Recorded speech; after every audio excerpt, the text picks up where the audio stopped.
Nada mejor que hablar de la invención del libro en esta casa de Joaquín B. González, un hombre fundamentalista del libro y de los libros, tanto en la lectura como en la escritura.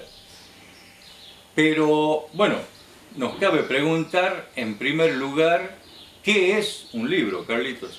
Bueno, un libro, como decía Jorge Luis Borges, es ni más ni menos que la extensión de la memoria, de la imaginación. Es clave, digamos, para el desarrollo del conocimiento humano. Sin el libro probablemente no se hubiese producido la revolución en el conocimiento en general. Exacto, eso dice Borges, un objeto modesto, cartón, papel, pero es la prolongación de la memoria y de la imaginación. La espada es la prolongación del brazo, la rueda del automóvil, por eso es eterno este libro, aunque el libro que tenemos tiene apenas 500 años, ¿no? A partir de la imprenta de Gutenberg, y más aún, hace 10 años la imprenta de la gran feria del libro de Frankfurt, habían vaticinado el final del libro de papel. Que finalmente los diarios, digamos, ya no salen en papel, y habían anunciado el reino de este libro digital con este soporte en el cual se pueden llevar 3.000, 4.000 libros. En el marco de un viaje, el 5 o 6 libros ya es incómodo. Y con eso querían dar el fin, con ese aparatito, fue el fin del libro, ¿no? Una predicción fallida en de Frankfurt, donde es la feria más importante del mundo, se reúnen todos los editores. Pero bueno, el libro hasta hoy adquirió una autonomía en su historia, ¿no? O sea, es un género en sí mismo. Por ejemplo, el argentino Alberto Manguel escribió bastante sobre el libro. Tenemos los primeros editores de Alessandro Marzo Magno. Lógicamente no se puede hablar del libro sin la historia de la escritura. Este también. Es decir, el libro adquirió autonomía en su historia, en su desarrollo y en su múltiple ramificación.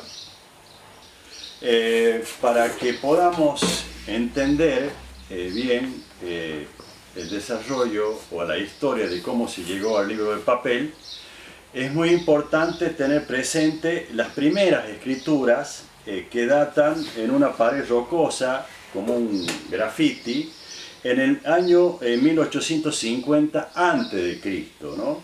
Esas escrituras fueron descubiertas por nada menos ni por más por especialistas egiptólogos, ¿no? De la Universidad de Yale. Estas mismas letras, ahí se encuentra la primera letra, ya aparecía ahí el Aleph, digamos que era una cabeza de buey, y el signo ondulado en la parte superior significaba el agua, digamos, en los jeroglíficos. Estas mismas escrituras aparecen en el año 1600 en la tumba de Airán, el rey de Biblos. ¿Por qué hay que nombrar Biblos? ¿No? ¿Por qué nombrar Biblos? Porque Biblos se caracteriza por la exportación de papiro y es el lugar de donde procede, digamos, la palabra griega para designar el libro por primera vez, que se denominó Biblios, ¿no? El libro en sí, digamos, toma cuerpo a partir de la villa de los papiros, el valle de los papiros de Herculano, que se construyeron las primeras bibliotecas. Entre ellas, digamos, de las bibliotecas que se construyen, está una que es muy importante, que es la de Pisón Cesonio, que era el suegro de Julio César, ¿no? Ahí se reunían los filósofos epicúreos y también el poeta Virgilio. Mucho antes de eso, Cicerón, a través de esclavos negros, entre ellos hay un esclavo que es clave en la vida de Cicerón, que se llama Tiro, que era un amanuense para él, Cicerón cuenta, digamos, que uno de los primeros, digamos, editores de las obras de Homero era nada menos ni nada más que el tirano Pisístrato, ¿no? Que Pisístrato hizo en Atenas, importó los papiros, fue el primer editor de Homero, fomentó el teatro, llevó el libro a Europa. Siempre tengamos en cuenta que estamos hablando del libro en forma de papiro, ¿no? Claro, 3000 años atrás, durante 3000 años fue la arcilla, ¿no? Fue la arcilla. La escritura, durante 3000 años se comunicaron por ese humilde elemento de una arcilla blanda donde se escribía con los primeros alfabetos. Perfecto. Y después seguimos con esto, ¿no? Sí. Pero es impresionante. Sí, y además se decía que los grafitis que aparecían como primeras letras también se hacían con piedras acuñadas en forma de hacha para escribir en las paredes rocosas, ¿no? Sobre el papiro es muy importante cómo se manejaba el papiro, digamos. Esta es la historia de la escritura de Edwin Clayton, que es especialista en la historia de la letra. Dice Clayton: la planta de papiro tiene la singularidad de poseer un tallo triangular que permite sacar tira de 3 lados. Estas tiras se pueden superponer en 2 capas, una tira vertical y otra forma transversal o horizontal en este caso. Las vetas que proporcionaba el papiro largaba como una resina, y esa resina hacía de autopegamento, en el cual quedaba como una lámina para poder escribir. Se usaba, en este caso, un mazo de madera para unir las 2 capas, y la savia que sueltan las tiras se unía con un pegamento natural, como dice acá. Luego las láminas de papiro se podían ir superponiendo los bordes más o menos a 1 centímetro y pegarlas con una pasta de harina y agua para formar un rollo, digamos, donde una vez hecha la escritura se hacía el rollo y se guardaba después en un cilindro de cuero y se le ponían los nidos que había en las bibliotecas. Recordemos que la biblioteca de Alejandría llegó a almacenar alrededor de 900.000 libros en forma de papiro, de estos libros en forma de papiro en los nidos, digamos, donde, digamos, el primer foro de sabiduría que hubo en la humanidad se la debemos a la biblioteca de Alejandría, ¿no? Los rollos más caros podían tener también los bordes espolvoreados con pigmento de colores. Los rollos medían entre 13 y 30 centímetros altos y su longitud iba de 10 metros en adelante. 10 metros. Los famosos rollos del Mar Muerto, ¿no? Claro, rollo del Mar Muerto, que casi el frente hoy de una casa, ¿no? Claro. El rollo de la ovilla de papiro que recién decíamos medían 25 metros. O sea que era de lectura un poco más difícil. Sí, más difícil. Bueno, eso en cuanto... Y los rollos de papiro tenían generosos márgenes, tanto arriba o abajo, por las dudas se llega a sufrir un deterioro, ¿no? Recién decíamos de Pisístrato, digamos que fue el primer editor del libro, fue el gran propulsor de que el libro tenga cuerpo, de que el libro sea un objeto, digamos, comercial en Europa. Los primeros libros que se publicaron de Homero en Grecia fueron bestsellers, ¿no? Fueron bestsellers, sí. Y en la Edad Media, vamos a pasar a la Edad Media porque eso fue, digamos, contundente, se siguió trabajando con el papiro, pero cuando en la era cristiana, digamos, especialmente en el año 1300, en la época de Petrarca, que recordemos que fue el que inventó el soneto, ¿no? Tenía 2 amigos, Petrarca, uno que se llamaba Poggio Bracciolini y Niccolò Nicoli. A este último, a Niccolò Nicoli, se le asigna a él que fue el que diseñó la estructura del libro. Él dijo, tiene que tener un lomo y las aristas del libro. Y luego viene la revolución de Gutenberg y la imprenta. En 1450 aproximadamente, Gutenberg inventa la famosa imprenta de tipos móviles que va a cambiar la historia del libro y la historia de la humanidad.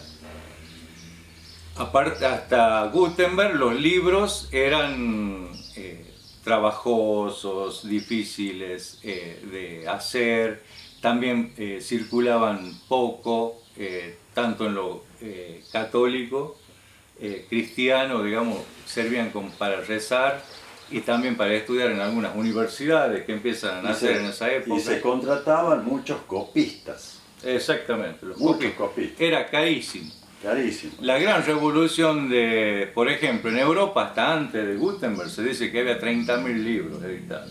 Perfecto. Con la imprenta que nace en Alemania, en 50 años se editan millones de libros. Millones de libros. Y acá tenemos que nombrar tanto a Gutenberg como a Aldo Manusio, ¿no? Aldo Manusio fue clave.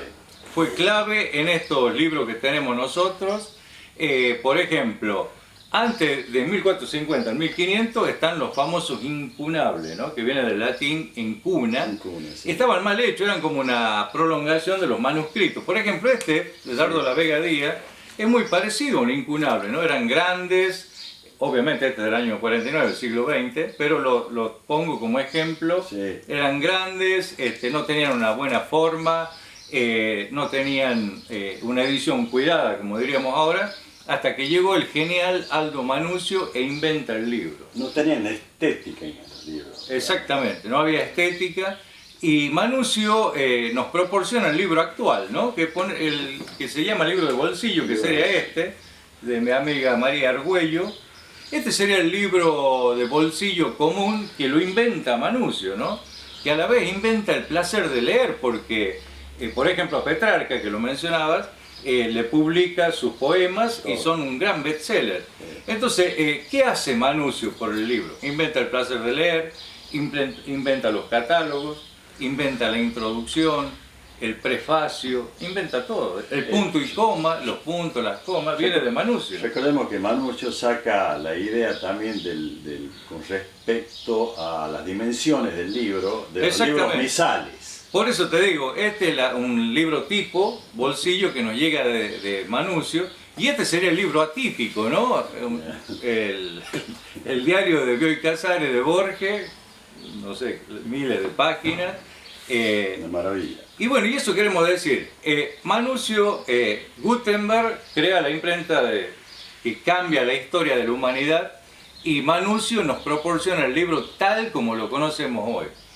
Y el libro no solo cambia la vida de las personas de manera individual, sino también no se puede entender la historia actual sin los libros. Los libros cambiaron el mundo. Por ejemplo, Hitler escribió un libro Mi lucha, que fue de una gran influencia, se hizo rico como autor y cohesionó ideológicamente a esa Alemania que va a provocar la barbarie de la Segunda Guerra Mundial.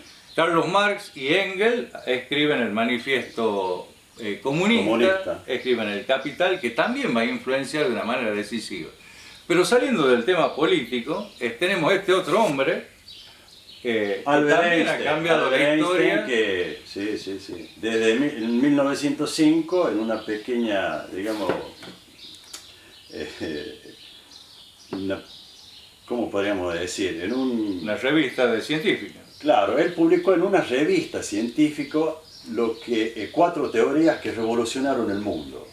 La teoría de la relatividad, el efecto fotoeléctrico, el movimiento de las partículas, ¿no? El movimiento bromiano, y deja un intento de la teoría general junto con la teoría de la relatividad como un todo. No se puede entender la era actual nuclear. Nada, sin que Einstein hubiese publicado esos 4. Yo creo que Einstein tenía que haber ganado 4 premios Nobel, ¿no? Y bueno, uno. Y digamos, el uso, somos seres humanos, estamos con la amenaza nuclear, que también viene de ahí. Sí. La imprenta fue uno de los mejores inventos, cambio de la humanidad. Para Borges, irónicamente, decía que era el peor porque permitió la reproducción de libros y libros y libros. Sí. Las primeras imprentas en el Río de la Plata vienen a través de los jesuitas. En las misiones jesuíticas construyen enteramente la primera imprenta y van a publicar en latín. Incluso hay de un aborigen, un libro de un aborigen, la primera imprenta. La segunda, también de los jesuitas, va a la Universidad de Córdoba, que después el virrey Berti la lleva a Buenos Aires. En esa imprenta es donde se va a publicar los libros de Belgrano, los periódicos, el libro de Moreno. Es decir, que las imprentas son claves, digamos, y un buen lugar para analizar la historia, ¿no? Es decir, la primera imprenta vino a México, ¿no? En 1500 y pico. Y después, lentamente, fueron llegando a América. Una curiosidad es que los españoles no permitían que se imprimieran en España novelas, por ejemplo, porque decían que podía hacer mal a la imaginación, de los coloniales. Así que bueno, y en La Rioja, tardíamente, llega en el siglo XIX, en 1858, a través de Manuel Vicente Busto, el gobernador, que entre otras cosas la usaban para imprimir el registro oficial, ¿no? De gobierno. En el siglo XX tenemos los nombres de algunos editores que hicieron Pedro Giró, José Valdés, Luciano Testori, José de Leonardi. Publicaron muchos periódicos, ¿no? Como los podemos ver en la gran hemeroteca que tiene esta casa, el Archivo Histórico, y también publicaron libros. Sí, dentro de los libros que se publicó, podemos mostrar por ejemplo, que es de César Reyes. Data del año 1914, vista fiscal en el proceso, Álvaro Carrizo Rueda y Aníbal González. También podemos mostrar La moral de los tipos, ¿no? También de César Reyes. Este librito es de 1919, ¿no? La vida institucional de La Rioja, del doctor Marcial Catalán. Este libro es de 1926, de Juan José Romero, Prensa y Censura, a propósito de la nueva ley de la imprenta en la provincia de La Rioja. Como vemos, son libros, digamos... Bueno, ese último nos hace caer en la cuenta de que la imprenta era un inconveniente que había que legislar. Libertad de prensa, poder, la importancia de la imprenta, ¿no? Claro, son libros, digamos, si se quiere, medio toscos, no tienen... Humildes, digamos, y modestos. O humildes y modestos, como Tal quien como dice. ¿no? Como catálogo, dijimos que la palabra catálogo y la idea la había inventado Manuzio. En 1960 tenemos este catálogo hecho por una asociación riojana en homenaje a los 150 años de la Revolución de Mayo. Y acá están registrados aproximadamente 500 libros, de los cuales, hechos en La Rioja, eran solo 200. 200, sí. O sea que tenemos como en 80 años 200 libros. Y este otro catálogo, publicado en el 2011, trabajado por Fernando Justo, en la gestión de Pedro Agós, va a registrar ya... Con la ley del libro. Con la ley del libro. 600 libros, una cosa así. Es decir, que la era escrita y del libro en La Rioja comenzó hace muy poco. Sí, muy poquito. Además, acá, digamos, hay algo clave, ¿no? Que es la ley del libro. Yo creo que todavía no tomamos dimensión de lo fundamental que fue para nosotros la ley del libro, ¿no? Una ley aprobada en el año 98, sí. Reglamentada un poquito después, y después vino la Feria del Libro, que también es importante, una de las más importantes del país, y que, bueno, en estas circunstancias es muy elogiable e encomiable que se haga a pesar de todo, ¿no? Sí, a pesar de la falta de presencialidad y de esta pandemia. Y bueno, una cosa a señalar es que la imprenta esta que hemos mostrado y que está en el archivo histórico, la trajo Miguel Bravo Tedín cuando era director del archivo, y traerla por el peso y la incomodidad fue una hazaña en sí misma. Bueno, lo que tendríamos que hacer ahora es esa imprenta, ponerla en valor, darle la jerarquía que tiene, darle el valor cultural e histórico que tiene la imprenta. No la podemos tener ahí atrás, exponerla es un valor cultural, digamos, incalculable, porque todo lo que vemos nosotros, todo lo que se ha escrito antes de la ley del libro, como decías vos, se ha hecho a través de esa imprenta. Y yo creo o estimo que ya que estamos, digamos, mostrando o dando una semblanza de cómo se llegó al libro de papel y con nosotros con esta imprenta, se podía, digamos, tomar carta en el asunto y poner esta imprenta, digamos, en un valor cultural e histórico innegable, ¿no? A pesar que pasó a retiro la imprenta y estamos ahora en la era digital. Creo finalmente que lo digital va a terminar con el papel, el libro, pese a las predicciones fallidas de la Feria de Frankfurt. Y lo que sí tenemos que remarcar es que un gran auxiliar del libro de papel hoy es el audiolibro, que va creciendo, es una industria que va creciendo y que le sirve para que el libro llegue a muchas personas que no pueden leer, de un problema de vista. Sí. Así que bueno, esto es a grosso modo una rápida evolución del libro desde sus orígenes hasta nuestra provincia. Y las imprentas, ¿no? Y las imprentas. Libro, imprenta y biblioteca. Un combo extraordinario.